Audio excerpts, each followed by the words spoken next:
नमस्कार विद्यार्थी मित्रांनो, बघा आज आपण सोलापूर SRPFचा मराठीचा पेपर विश्लेषण करणार आहोत। चला तर आपण चालू करूया। बघा पहिला प्रश्न आपल्या स्क्रीनवरती आहे, खालीलपैकी अश्वत्थ या शब्दासाठी समानार्थी शब्द कोणता आहे?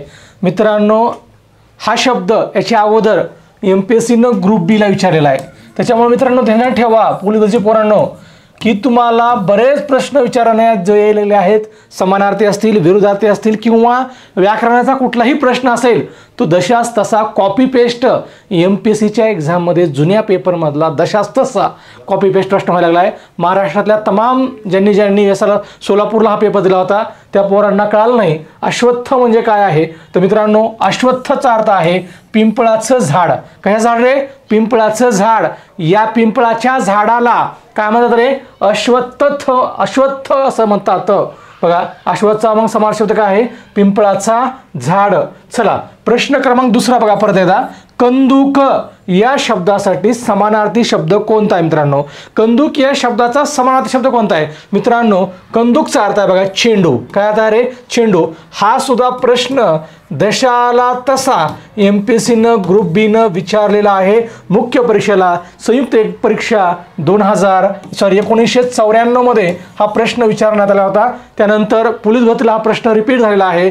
म्हणून मित्रांनो तयारी करण्यासाठी आपण जर पोलीस भरतीला जर आपण तयारी करत असाल तर तुम्ही MPSC चे झालेले पेपर सोडवणं गरजेचं आहे। बघा 1994 ला हा प्रश्न पडला होता। कंदुक म्हणजे काय? अश्वत्थ हा प्रश्न 1997 ला पडला होता। कॉपी प्रश्न आहे सगळे पूर्णपणे। चला रे पुढे बघा, कर्मठ या शब्दाचा विरुद्ध अर्थाचा शब्द विचारला। काय विचारला रे? विरुद्ध अर्थाचा शब्द सांगा म्हणलेला पूर्णपणे, अर्थ विचारलेला नाहीये, विरुद्ध अर्थाचा शब्द। बघा कर्मठचा अर्थ आहे जुन्या विचाराचा। बघा रे कर्मठ म्हणजे काय रे? जुन्या विचारांचा। मला सांगा कर्मठ म्हणजे जुन्या विचारांचा आहे तर नवीन विचाराचा कोण आहे रे? सुधारक आहे। कोण आहे? सुधारक। म्हणून पर्याय क्रमांक क बरोबर आहे। बघा पर्याय क्रमांक 3 क बरोबर आहे। सुधारक म्हणजे नवीन विचाराचा, बरोबर का रे? नवीन विचार आपण म्हणतो काय? समाजसुधारक आहेत, ते समाजसुधारक आहेत, महात्मा फुले ज्योतिबा समाजसुधारक पुलक आहेत, आगरकर आहेत, असे असंख्य आपल्याला समाजसुधारक आहेत। ते नवीन विचाराचे आहेत, बरोबर का रे? जुन्या विचाराला काय म्हणतात रे? कर्मठ। आणि नवीन विचाराला काय म्हणतात? सुधारक। म्हणून पर्याय क्रमांक क बरोबर आहे। बघा पर्याय क्रमांक काय रे? क बरोबर आलेलं आहे। चला तिसरा प्रश्न झाला बघा आता, प्रमोद या शब्दासाठी खालीलपैकी कोणता शब्द बघा रे विरुद्धार्थी शब्द सांगा म्हणले? प्रमोद या शब्दाचा काय सांगायचा रे? विरुद्ध अर्थाचा शब्द सांगायचा। मित्रांनो प्रमोदचा अर्थ आहे बघा रे प्रमोदचा अर्थ आहे हर्ष। बघा आनंद, त्यानंतर हर्ष आनंद, त्यानंतर संतोष, हे काय आहेत रे? प्रमोदचे समानार्थी शब्द आहेत। मला सांगा प्रमोद म्हणजे आनंद असेल तर दुःखाला काय असणार आहे रे? बघा निवृत्त, प्रशंसनीय, परमार्थिक, खिन्नता काय असणार आहे रे? खिन्नता असणार आहे। हर्ष म्हणजे आनंद आहे, प्रमोद म्हणजे आनंद आहे, खिन्नता म्हणजे काय रे? दुःख आहे। मित्रांनो काय आहे? दुःख आहे। म्हणून प्रमोद या शब्दाचा विरुद्ध अर्थाचा शब्द आहे खिन्नता, दुःख। हा काय रे? विरुद्ध अर्थाचा शब्द आहे। पर्याय क्रमांक 4 बरोबर आहे। किती बरोबर आहे रे? 4 पर्याय क्रमांक बरोबर आहे। बघा ड तसं अचूक उत्तर आहे। काय रे? ड त्याचं काय आहे? अचूक उत्तर देण्यात आलेलं आहे। चला पुढे बघूया। बघा आपण आता शेतातून जाणारी अरुंद वाट म्हणले। बघा रे शेतातून जाणारी अरुंद वाट, शेतातून जाणाऱ्या अरुंद वाटेला काय म्हणतात? मला सांगा शेतातून जाणारी अरुंद वाट या शब्दसमूहासाठी खालील शब्द कोणता? बघा आपण शेतामधून जात असताना अरुंद वाट असते। आपण सगळे खेड्यापाड्यातले मुलं मित्रांनो, पोलीस भरती तयार करणारा तमाम वर्ग आपला कुठला आहे रे? मोस्टली वर्ग हा शेतामधला आहे, गावाकडचा आहे, जो या गोष्टीचा पायी वापर केलेला आहे, या शेतामधून तर चालत गेलेला आहे, वन करत पळत गेलेला आहे। त्याचा प्रश्न आपला प्रश्न विचारला। बघा शेतातून जाणारी अरुंद वाट याला म्हणतात पानंद। काय रे? पानंद। तुम्ही पानंदला बऱ्याच वेळा गेला असाल पानंदीनं पूर्णपणे, आणि शेतामध्ये जाण्याची वाट आहे याला म्हणायचं पानंद। गावाकडे पानंदीला गेलं तसं का नाही असंही म्हणतात कधी कधी पूर्णपणे, सकाळच्या विधी उरकण्यासाठी पूर्णपणे त्याला म्हणायचं आहे पानंद। काय रे? पानंद। बघा शेतामधून जाणारी आनंद वाट, अरुंद वाट याचं उत्तर आहे पानंद। पर्याय क्रमांक त्याचं उत्तर आहे अ। पुढचं बघा रे मनकवडा या शब्दासाठी योग्य शब्द समूह असणारा वाक्य रचना कोणती म्हणलंय? मनकवडा म्हणजे काय? बघा रे, बघा, दुसऱ्याच्या मनातील ओळखणारा, दुसऱ्याच्या मनाचे बोलतो, दुसऱ्याच्या मनातील इच्छा पूर्ण करतो, दुसऱ्याच्या मनातील गोष्टी सांगतो. मित्रांनो, मनकवडा म्हणजे काय रे? दुसऱ्याच्या मनातला ओळखणारा. आपल्या मित्राच्या मनामध्ये काय चाललंय हे जर आपण ओळखलं तर आपण काय होतं रे? मनकवडा आहेत. म्हणजे कुणीही माणूस असेल, मित्र असेल, मैत्रीण असेल, आपले आई असतील, वडील असतील, भाऊ असेल, कुणाच्याही मनामधला माणूस ओळखणारा त्याला म्हणतात. दुसऱ्याच्या मनातला ओळखणारा म्हणजे कोण आहे रे? तो मनकवडा आहे. आपण म्हणतो रे मनकवडा, त्याच्या मनामध्ये काय चाललंय याची आपल्याला काय तरी पूर्व कल्पना येते, त्याला म्हणायचं आहे मनकवडा. चला, बरोबर आहे. चलो बघूया रे. बघा, पुढचा प्रश्न आपल्या स्क्रीनवर बघा. 75 वर्ष पूर्ण झाल्याबद्दल साजरा करावयाचा उत्सव या शब्दसमूहाबद्दल काय शब्द निवडाल? 75 पूर्ण झालं मित्रांनो. 75 पूर्ण झालं त्याला म्हणायचं आहे अमृत महोत्सव. काय रे? अमृत. बघा, 75 पूर्ण झालं की मला सांगा, रौप्य महोत्सव, हिरक महोत्सव आणि सुवर्ण महोत्सव. ज्यावेळेस तुम्हाला 25 वर्ष पूर्ण होतात एखाद्या संस्थेला त्यावेळेस रौप्य महोत्सव असतो. एखाद्या संस्थेला ज्यावेळेस बघा रे 50 वर्ष पूर्ण होतात त्यावेळेस काय होतं रे? सुवर्ण महोत्सव असते. एखाद्या संस्थेला ज्यावेळेस 60 वर्ष पूर्ण होतात त्यावेळेस काय असतं रे? हिरक महोत्सव असते. आणि ज्यावेळेस एखाद्या संस्थेला 75 वर्ष पूर्ण होतात त्यावेळेस तो काय असतो रे? अमृत महोत्सव असतो. मला सांगा मग पर्याय क्रमांक ब हे त्याचं उत्तर आहे. काय रे? ब त्याचं अचूक उत्तर आहे. किती आहे? ब त्याचं अचूक उत्तर आहे. चला, तारा तोडणे या वाक्यप्रचाराचा अर्थ काय म्हणलं बघा रे? तारा तोडणे म्हणजे काय रे? विचार न करता बोलणे. विचार न करता बोलणे. बघा रे, आपण म्हणतो नाही तो तारा तोडायला म्हणजे काय रे? कसलाही विचार न करता बोलायचं, पूर्णपणे विचारच नाही. समजा आपला एखादा पोरगा म्हणतो फिजिकलला, मी फिजिकलला 50 पैकी 55 मार्क घेणार. सॉरी, आपल्या पोलीस भरतीमध्ये मी 55 मार्क घेणार आहे. अरे फिजिकलच 50 मार्क असेल, तू 55 मार्क कशी घेतील पूर्णपणे? वेगळं नाही. अशा तारा तोडल्याने काही लोक बोलतात, म्हणजे विचार करायचा नाही, काही नाही, बिंदास बोलायचं पूर्णपणे. किंवा काही गोष्टींच्या अवास्तव गोष्टीमध्ये ते बोलतात पूर्णपणे, म्हणजेच त्याला म्हणायचं आहे विचार न करता बोलणे. बघा रे, तारा तोडणे या वाक्यप्रचाराचा अर्थ आहे विचार न करता बोलणे. बघा, पुढचं आहे हातावर शीर घेणे या वाक्यप्रचाराचा अर्थ काय आहे? जीवाची पर्वा न करणे. हातावर शीर घेणे म्हणजे काय रे? जीवाची पर्वा न करणे. पर्याय क्रमांक ब हे त्याचं उत्तर आहे. बघा रे, जीवाची पर्वा न करणे याला म्हणायचं आहे हातावर शीर घेणे. पर्याय क्रमांक ब आहे. जीवाची पर्वा न करणे हे त्याचं अचूक उत्तर आहे. बघा, आता पुढचा प्रश्न आहे आपल्या स्क्रीनवरती. पोर खाटात खीर ताटात या म्हणीचा योग्य अर्थ काय आहे? बघा रे, पोर खाटात खीर ताटात. अतिशय उतावळेपणा, जो अतिशय उतावळेपणा करतो त्याला काय म्हणायचं आहे? पोर खाटात, पोर पोटात खीर ताटात, त्याला म्हणायचं आहे अतिशय उतावळेपणा. दमच निघेना कुठल्या गोष्टीचा, नुसती घाई आहे पूर्णपणे, त्याला म्हणायचं आहे पोर पोटात खीर ताटात या म्हणीचा योग्य अर्थ काय रे? अतिशय उतावळेपणा.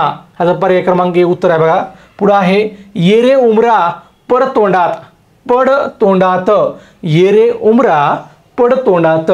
आता मला सांगा, तुम्ही जा उमरा झाडाखाली उभा राहिलात आणि उमराला असा आ केलात आणि थोबडामध्ये तुमच्या उंबर पडल, असं होईल का रे? पूर्णपणे आपण कुशावर कोणावर अवलंबून आहोत? मग देवावर राहणं. बघा, देवावर विसंबून राहणे याला म्हणायचं आहे पोर येरे उमरा पड तोंडात, त्याला म्हणायचं दैवावर विसंबून राहणे. पूर्णपणे देवावर आपली श्रद्धा म्हणते, किंवा आपण पूर्ण देवावर अवलंबून आहेत. पूर्णपणे सगळे उमरा आपल्या तोंडात पडले पाहिजे एवढं आपण देवावर अवलंबून राहणार आहे. त्याला म्हणायचं येरे उमरा पड तोंडात, हा त्याचा योग्य अर्थ आहे. पुढे बघा, पुढील पर्यायातून स्त्रीलिंगी शब्द कोणता म्हणले? बघा रे, बघा, पती पुल्लिंगी आहे, मोती, रत्न हे सगळे पुल्लिंगी नपुंसकलिंगी काही शब्द त्याच्यातले. त्यानंतर मूर्ती, ती मूर्ती म्हणतो आपण. बघा रे, बघा, मूर्ती हा शब्द स्त्रीलिंगी शब्द आहे. काय रे? मूर्ती हा शब्द काय रे? स्त्रीलिंगी शब्द आहे. बघा, स्त्रीलिंगी शब्द आहे. बरोबर रे?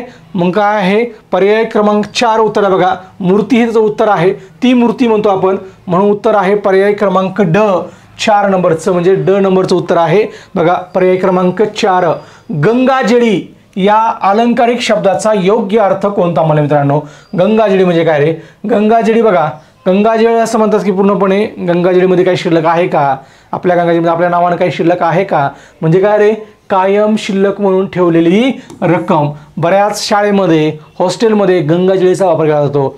ज्यावेळेस हॉस्टेलमध्ये मुलांचे पालक नसतात त्यावेळेस ज्यावेळेस पालकांची मिटिंग असते वगैरे पूर्णपणे त्यावेळेस त्या गंगाजळीमध्ये काय 1000, 500, 2000 मुलाच्या नावानं आपल्या जमा करायचे असतात. आणि जेव्हा त्यांना अडचण निर्माण होईल, ज्यावेळेस त्याचे पालक तिथे उपलब्ध नसतात हॉस्टेलमध्ये पूर्णपणे, त्यावेळेस त्या गंगाजळीमधल्या पैशाचा उपयोग त्याच्या योग्य कामासाठी केला जातो. म्हणून असं म्हटलं बघा रे, गंगाजळी कायम शिल्लक म्हणून ठेवलेली रक्कम. पर्याय क्रमांक 4 बरोबर आहे. काय रे, 4 बरोबर आहे. बघा, तमोगुण या शब्दाची योग्य फूड काय रे, तम अधिक गुण आहे. बघा, तम विसर्ग आहे, नंतर गुण आहे. कोण आहे रे, नंतर गुण आहे. बघा, त्याला म्हणायचं आहे तमोगुण. काय तयार होतो रे, तमोगुण आहे. हा विसर्ग संधी आहे. कोणती संधी आहे रे, विसर्ग संधी आहे. बघा, याचं अचूक उत्तर आहे तम अधिक गुण. विग्रह विचारलाय तुम्हाला, विसर्ग संधी मधला विग्रह विचारला होता. तमोगुणचा योग्य विग्रह होतो तम विसर्ग अधिक गुण. हे पर्याय क्रमांक त्याचं उत्तर आहे मित्रांनो. करेचं पाणी हे आत्मचरित्र कोणाचे आहे म्हणले बघा रे, करेचे पाणी हे आत्मचरित्र कोणाचं आहे. मला सांगा मित्रांनो, करेचं पाणी हे आत्मचरित्र कोणाचं आहे रे, प्रख्यात्रेंचं आहे. कोणाचं आहे, प्रख्यात्रे. प्रख्यात्रे कोण उतरले, प्रल्हाद केशव वात्रे हे प्रख्यात्रे होते. त्यांनी करेचं पाणी हे आत्मचरित्र लिहिलं होतं. म्हणून अचूक उत्तर आहे बघा ब नंबरचं. ब आहे प्रके अत्रे. कोणते अत्रे रे, प्रके अत्रे हे त्याचं उत्तर आहे. बघा, प्रके अत्रे. पुढचा प्रश्न बघा, पंचमी विभक्तीचे प्रत्यय कोणते येतं. आपल्याला माहिती आहे सगळ्यांना, पंचमी विभक्तीचे प्रत्यय काय रे, ऊन होऊन, ऊन होऊन. आणि त्याचा कार्य काय रे, अपादान ह्याचा कार्य काय आहे बघा, ऊन होऊन. सलाते सलानाते, सलानाते सलाते सलानाते हे द्वितीयचे बी आहेत आणि कोणाचे आहेत रे, चतुर्थीचे आहेत. बघा, बरोबर आहे. नेयशीही ही कोणाचे आहेत रे, तृतीयचे आहेत. आणि तय्या हे कोणाचे आहेत रे, सप्तमीचे आहेत. म्हणून पर्याय क्रमांक क बरोबर आहे. ऊन होऊन हे काय आहेत रे, पंचमी विभक्तीचे प्रत्यय आहेत. मित्रांनो, प्रथमा विभक्तीमध्ये कोणताही प्रत्यय नाहीये, त्याचा कारकात मात्र कर्ता आहे. द्वितीय विभक्तीमध्ये सलाते सलानाते हे प्रत्यय आहेत, त्याचा कारकात मात्र कर्म आहे. तृतीय विभक्तीमध्ये नेयशी निहिशी ह्याचे काय तरी प्रत्यय आहेत, कारकात कोण आहे, करण आहे. करणचा अर्थ साधन आहे. चतुर्थी विभक्तीमध्ये परत सलाते सलानाते प्रत्यय आहेत, त्याचा कारकात संप्रदान आहे, त्याचा अर्थ आहे दान किंवा भेट. नंतर पंचमीमध्ये बघा ऊन होऊन आहेत, ऊन होऊन आहेत, कारकार्थ अपादान आहे. षष्टीमध्ये चाचीचे चाचीचे आहेत, कारकार्थ संबंध आहे. सप्तमीमध्ये तय्या तय्या आहे, कारकार्थ काय रे, अपादान आहे. अधिकरण आहे, सॉरी अधिकरण आहे, त्याचा अर्थ आहे स्थळ किंवा वेळ. आणि संबोधन विभक्तीमध्ये एकवचनामध्ये कोणताही प्रत्यय नाही, कारकात मात्र कोण आहे रे, नो आहे. बघा, निरंतर निरंतर ही संधी कशी सोडवाल.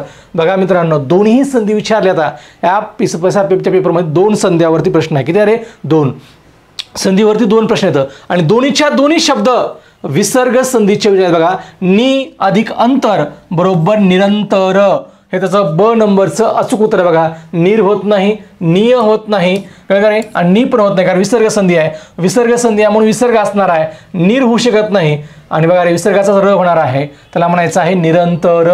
काय, निरंतर. नि अधिक अंतर बरोबर निरंतर. याचं पर्याय क्रमांक ब हे त्याचं अचूक उत्तर आहे. पर्याय क्रमांक काय रे, ब त्याचं अचूक उत्तर देण्यात आलेलं आहे.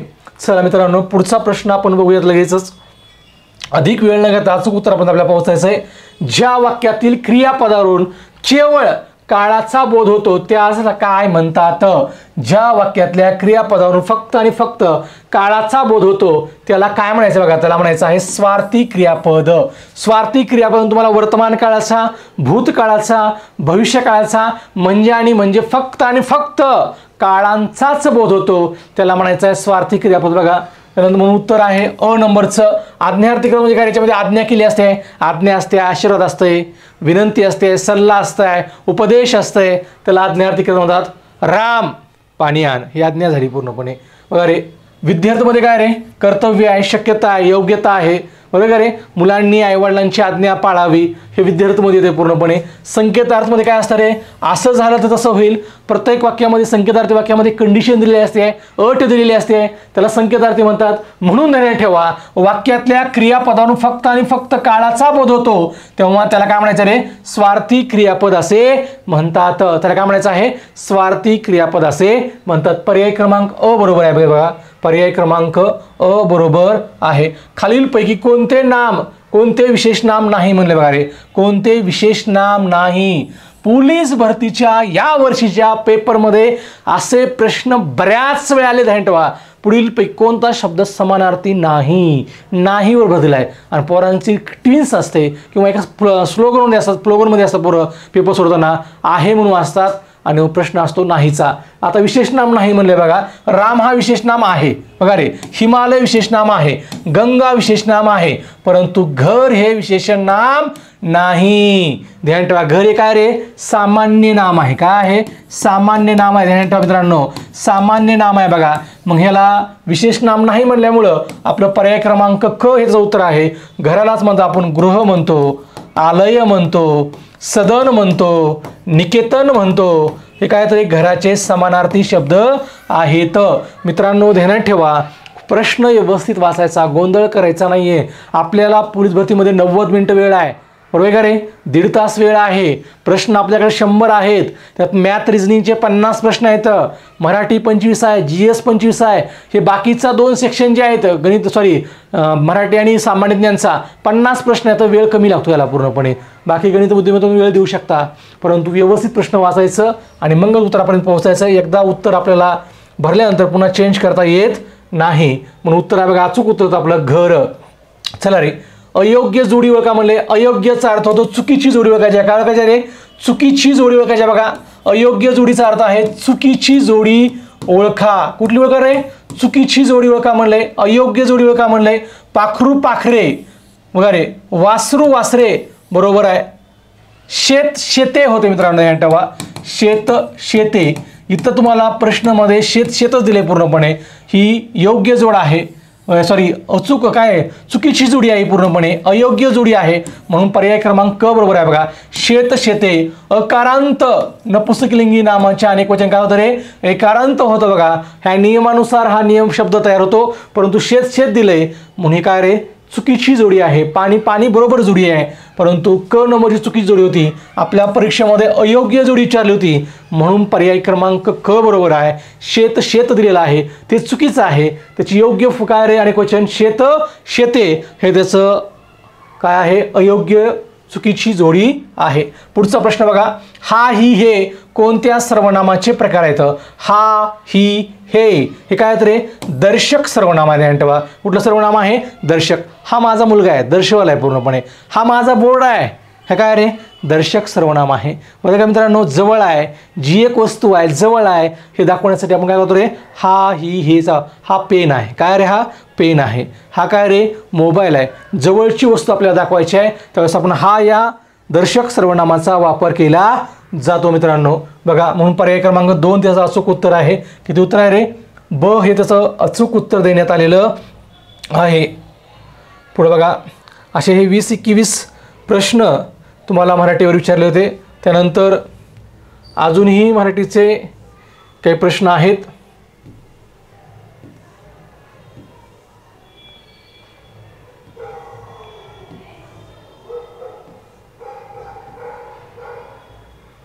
बघा, गटात न बसणारे पद निवडा म्हणले मित्रांनो. हा सुद्धा मराठी रिलेटेड प्रश्न आहे. झाड बघा रे, अजून बघा, पयोद, वृक्ष आणि तरू. मला सांगा, झाड, झाडाचा समानार्थी शब्द वृक्ष आहे. झाडा समानार्थी शब्द काय रे, तरू आहे. आणि झाडाचा समानार्थी शब्द पयोद नाही. पयोदचा अर्थ आहे बघा ढग. काय रे, ढग. त्यालाच तुम्ही आभाळ म्हणता, त्यालाच पयोद म्हणता, त्यालाच जलद म्हणता, बरोबर रे. मग तुम्हाला सांगा, पयोद हा ढगाचा समानार्थी शब्द आहे, बरोबर रे. मग हा वेगळा शब्द आहे, गटात न बसणारा शब्द आहे. झाडासाठी बघा रे, समानार्थी शब्द काय आहेत बघा. पहिला आहे वृक्ष, त्यानंतर कोण आहे रे, तरू आहे. त्यानंतर पादप म्हणजे सुद्धा झाड आहे बघा. हाही प्रश्न गेल्या वर्षी विचारण्यात आलेला आहे. पादप म्हणजे काय रे, झाड आहे. काय रे, झाड आहे बघा. आणि पाद म्हणजे काय आहे, पाय आहे, ध्यान ठेवा. पादुका म्हणजे काय रे? पायातील वाहन आहे बघा. काय आहे रे? पायातील वाहन आहे, ध्यान ठेवा. पादपचा अर्थ आहे झाड. पाद म्हणजे पाय आहे, पादुका म्हणजे पायातील वाहन आहे. पादुका म्हणजे तुम्ही इथे कोणी क्रिया करू नका लगेच, सरांनी सांगितले पादुका म्हणून, तसं नाही आहे. पायातलं वाहन आहे ते. काय रे? पायातलं वाहन आहे, ध्यान ठेवा. हे शब्द महत्त्वाचे आहेत, स्लोगनमधले शब्द आहे बघा. इथे विचारलं नाही, पादप दिलं नाही कुठं, परंतु पादपचा अर्थ आहे झाड, पादचा अर्थ आहे पाय, आणि पादुका म्हणजे काय रे? पायातील वाहन. बरोबर आहे मित्रांनो. अशा प्रकारे सोलापूर SRPF मध्ये मराठीचे प्रश्न विचारण्यात आलेले होते. असे नवीन नवीन व्हिडिओ पाहण्यासाठी आपल्या चॅनलला तुम्ही सबस्क्राईब करा. आवडल्यास आपल्या इतर बांधवांना हा व्हिडिओ शेअर करा, लाईक करा. धन्यवाद मित्रांनो. अजून पुन्हा भेटूया अशाच नवीन नवीन व्हिडिओसाठी आणि नवीन प्रश्नपत्रिकेच्या विश्लेषणासहित आपण पुढच्या वेळेस भेटूया. तत्पूर्वी धन्यवाद.